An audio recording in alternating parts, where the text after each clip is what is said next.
ever wake up thinking the world's just about perfect, only to find out the universe was just setting you up for a punchline? That's how my showdown started. Picture this. The lake was glass. My coffee was still hot. And then here comes a white SUV with property watch all over it, creeping up my driveway, like I'd just tried to break into Fort Knox. I own the land, mind you. Doesn't matter. Some folks would rather fight over dirt than admit they're wrong. They rolled up with lies, phony maps, lawsuits. I brought truth, and I don't lose ground, especially not the ground my granddad bled for. I'd barely been on that porch 10 minutes before the piece got wrecked. Sun was just right, that warm, golden glow stretching out over Lake Broadwood water that's been ours since before the word jurisdiction meant anything around here. Mug of coffee, black strong, same as always. Old cedar boards groaning under my feet like they had since my grandfather's day. Life felt lined up, which should have warned me. You know that feeling, right?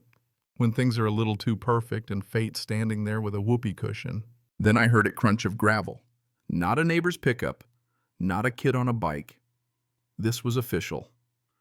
White SUV property watch badge shining. Out steps this woman, hair frozen solid in a helmet of hairspray, looking like she'd arm wrestle her own reflection for fun. Her security guy, big fella, looked like he'd rather be anywhere but here.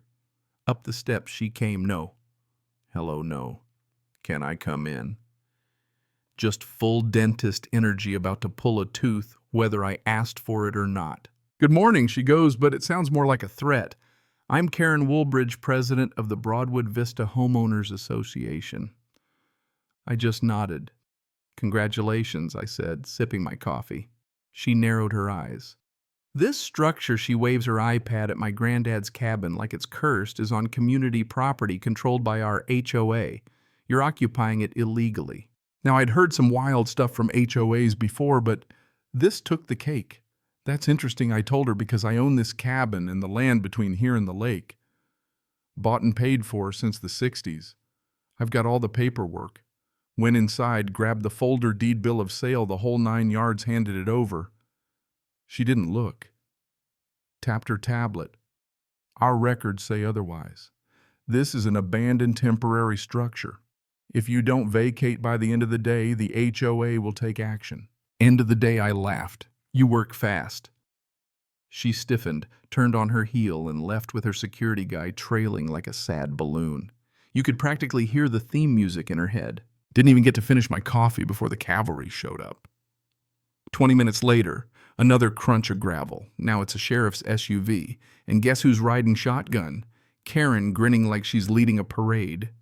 The deputy comes out, cool as can be, asks what's going on.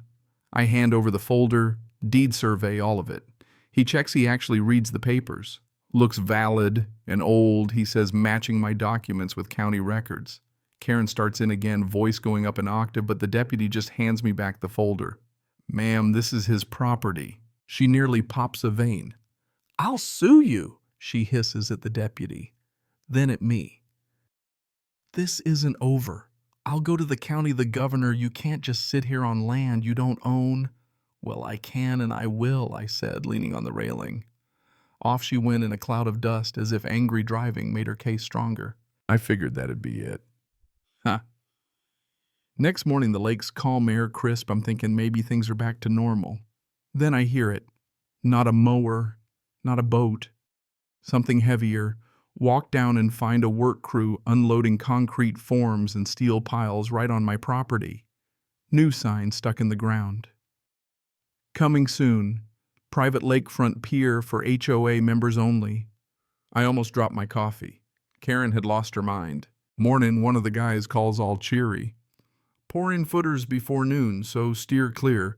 I tell him, this is my land you're trespassing. He shrugs. HOA said they own it. We got the contract. Ma'am lied to you. Pack it up. He just goes back to work. He's not paid enough for this. So I did what any normal person would, filmed everything. Workers' equipment, the signed GPS coordinates, all of it. Called the sheriff, called my lawyer Martin guys so sharp he could slice steel with a stare. Martin tells me, don't engage, take pictures, I'll handle the legal side. Already on it. Deputy shows up, tells the foreman, "You're on private property. Stop now. Wait for clarification." The foreman shrugs, shuts off the excavator. That should have been the end, but of course it wasn't. My phone pings email from the county environmental office. Subject pending investigation, possible shoreline violation. Some anonymous tip about illegal septic drains. Yeah, right. Karen wanted me off that land so bad she was making stuff up. Eagle inspectors show up, check everything. My granddad's old septic maintenance records, the whole deal. They give me a thumbs up. Everything's compliant, better than most houses here. One inspector gives me a little side-eye. When complaints come this fast, it's usually someone trying to freeze your property until they can change the zoning. HOA. I just nodded. Who else would have this much time and spite? With everyone gone and the trench still carved through my land, I knew this was only the beginning. Karen didn't want to win. She wanted scorched earth. Next day, Martin calls. "Got something for you. The county registry's got a revised map from last year. Your cabin isn't listed. Shoreline's marked as community rec land, all one big block." I open the attachment. Sure enough, my property's erased, replaced with a thick outline labeled HOA Lake Access Zone. Looks official until you spot the signature of an engineer whose license got pulled 5 years back. Stamps, wrong dates, wrong coordinates are way off. Whoever did this wasn't even good at being crooked. And then, as if on cue, this county investigator shows up, Paul Bingham badge and all. "I'm here about a shoreline reassessment," he says. I show him the map. He spots the fake signature, the old stamp, the whole thing. "Not even close to legal," he says. Whoever did this knew just enough to be dangerous. He leaves to start the investigation, and that's when my phone buzzes with a new number. "We need to talk. I can help." Turns out it's Jeremy Parks, quiet, bookish HOA board member, never liked Karen. We meet at an old picnic area, the kind of spot you see in murder mysteries. He tells me Karen paid that engineer under the table, told the board it was just a technical update. Board members got humiliated or resigned if they spoke up. He wants her out but needs my original documents to prove it. I hand over copies and he warns me she's cornered. People like her get dangerous. He's right. That evening, Karen retaliates, drops a slick video on the HOA website, paints me as some squatter blocking lake access. Even the local news runs with it. Suddenly, I'm getting threats from locals. We'll drag his cabin into the lake, and my phone's blowing up with support from old Navy buddies and random people who hate HOAs. So I call Calvin, a drone guy, set up 360-degree surveillance, catch Karen and her cronies plotting along the fence line. Next day, Jeremy texts, "They're pushing for an emergency vote to claim the shoreline as shared space." Yeah, not on my watch. That night, I drop everything online, raw footage, scanned deeds, drone shots on Reddit. It blows up. News picks up my side now, too. Reporter Talia Cortez wants an interview. I show her the old survey my granddad's mapped the trench. 2 nights later, her special airs Lakefront lies how an HOA president tried to erase a property owner. Side-by-side footage, Karen's claims my proof. It's brutal. Jeremy calls 3 board members are ready to flip. He's calling a no-confidence vote. I've got a secret weapon, my grandfather's old audio journals. He talks about buying the land in '69, the whole story straight from his mouth. I play the tape at the board meeting right after Jeremy moves for a vote. The whole room's frozen. Karen tries to shut it down, doesn't work. Vote goes through 6-1, Karen's out. But it doesn't end there.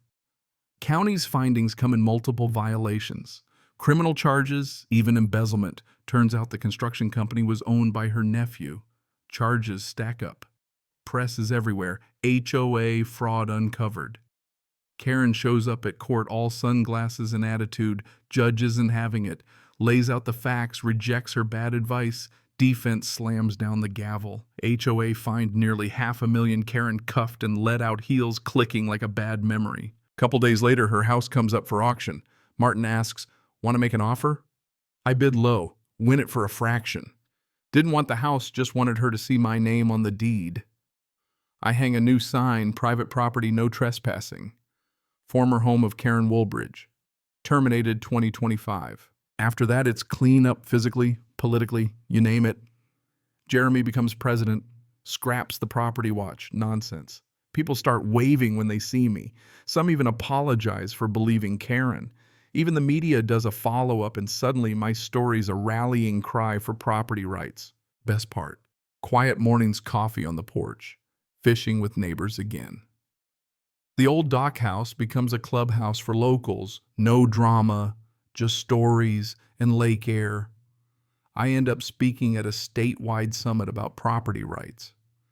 Even turned Karen's old house into a guest spot for passing vets. That's full circle. Karen, 12 years. No parole for the first 5.